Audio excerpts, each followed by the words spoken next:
তুলসী পাতা তুলতে এসেছি। এই দেখো তুলসী গাছ, এখান থেকে তুলসী পাতা নেব। আমাদের পাশের কাকিমার বাড়ি, ওদের বাগানে এসেছি তুলসী পাতা তুলতে। কালকে রবিবার, তুলসী পাতা তুলতে নেই, তাই আমার বাড়িতে গাছ আছে খুব ছোট ছোট পাতা, তাই পাশের বাড়িতে এসেছি কালকের জন্য বেশি করে তুলসী পাতা তুলবো। এদিকে তুলসী পাতা তুলছি, আর এইদিকে দেখো কে, হনুমানজি জয় বজরংবলী পাতা খাচ্ছে।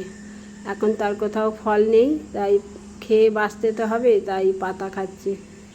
এটা নীলকণ্ঠ ফুল গাছ, নীলকণ্ঠ ফুলের পাতা ওরা খুব ভালো খায়। আমার ছাদেও আছে নীলকণ্ঠ গাছ, একটাও পাতা রাখে না, সব পাতা খেয়ে নেয় ওরা।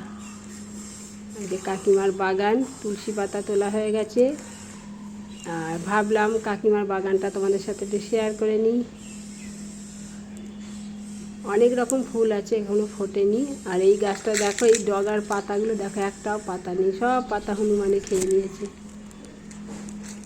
যে গাঁদা ফুল গাছ লাগিয়েছে, অনেক রকম ফুল গাছ আছে, এখনও ফুল ফোটেনি। এই গাঁদা ফুলের ডালটা দেখো হনুমানে ভেঙে দিয়েছে, কাত হয়ে পড়ে আছে।